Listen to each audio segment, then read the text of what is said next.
एक शिल्पकार की तरह शिष्यों का तराशते हैं सदगुरु। सनातन परंपरा, धर्म और अध्यात्म के क्षेत्र में गुरु पूर्णिमा अत्यंत महत्वपूर्ण पर्व है। यह दिन केवल श्रद्धा या पूजन का नहीं, आत्मसमर्पण और कृतज्ञता से ओतप्रोत भावों का उत्सव है। यह अवसर है सद्गुरु के चरणों में अपने प्रेम, श्रद्धा और विश्वास से 2 बूंद आंसू समर्पित कर जीवन में प्रकाशित मार्ग के लिए आभार प्रकट करने का। भारत की परंपरा में माना गया है कि बिना सद्गुरु के जीवन में वास्तविक ज्ञान संभव नहीं है। जैसा व्यक्ति का चिंतन होता है वैसा ही उसका व्यक्तित्व बनता है। जैसे एक शिल्पकार मूर्ति बनाने के पूर्व पत्थर की परख करता है और उसमें सुंदर मूर्ति बनाता है, जैसे कुम्हार मिट्टी को आकार देता है, चित्रकार कैनवस पर चित्र उकेरता है, सद्गुरु ठीक उसी प्रकार शिष्य को गढ़ते। शिष्य के मन मस्तिष्क की धूल झाड़कर उसमें छिपे दिव्य तत्व को सद्गुरु जागृत करते हैं। शिष्यों में संवेदना भरकर उसे सच्चा मनुष्य बनाते हैं। सद्गुरु की उपस्थिति का सबसे बड़ा संकेत तब मिलता है जब कारण विहीन आनंद का अनुभव होने लगे। वो अपने ज्ञान के माध्यम से ऐसा शिष्य गढ़ते हैं जिसे देखकर जगत दंग रह जाता है।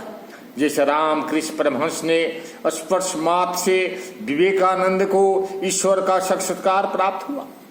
विवेकानंद ने भारतीय संस्कृति और अध्यात्म की गूंज विश्व में पहुंचाई।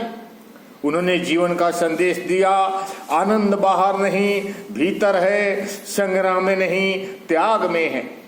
श्रीमद् भागवत में कहा गया है कि समान आसक्ति पतन का कारण बनती है, लेकिन यदि वो आसक्ति किसी समर्थ गुरु के प्रति हो जो जीवन को नई दिशा देती है, माता पिता और मार्गदर्शन की भूमिका सद्गुरु निभाते हैं, वह नीति, वह निष्ठा और सद्गुणों की सिंचाई करते हैं, दुर्गुणों का संहार कर आत्मा को शुद्ध बनाते हैं। इसलिए संत कबीर ने कहा है, गुरु गोविंद दोनों खड़े काके लागू पाए, बलिहारी गुरु आपने गोविंद दियो बताए। सदगुरु के प्रति सूरदास जी का भाव देखिए। वो कहते हैं, गुरु और गोविंद में भेद कौन देखता है, वो एक ही है। गुरु साक्षात परम ब्रह्म है। मैंने जो कुछ गाया वो गुरु के रूप में श्रीनाथ को गाया है। पुराणों में जदू राजा की कथा आती है जो भौतिक समृद्धि के बाद भी मानसिक शांति से वंचित थे। जब वो दत्तात्रेय अद्भुत से मिले तो उनकी आनंदमयी स्थिति देखकर चकित रह गए। दत्तात्रेय ने बताया कि उन्होंने प्रकृति और जीवन से 24 गुरु बनाए और उनसे सीखा। वह तो गुरु की महिमा है, यही तो सनातन परंपरा की अद्भुत देन है। गुरु बिन भव निधि तरई न कोई, जो भी रची शकर सम होई।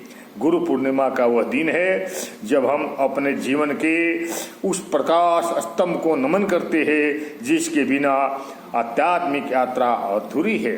ओम शांति, ओम शांति। अच्छा लगे लाइक करें और सब्सक्राइब करें।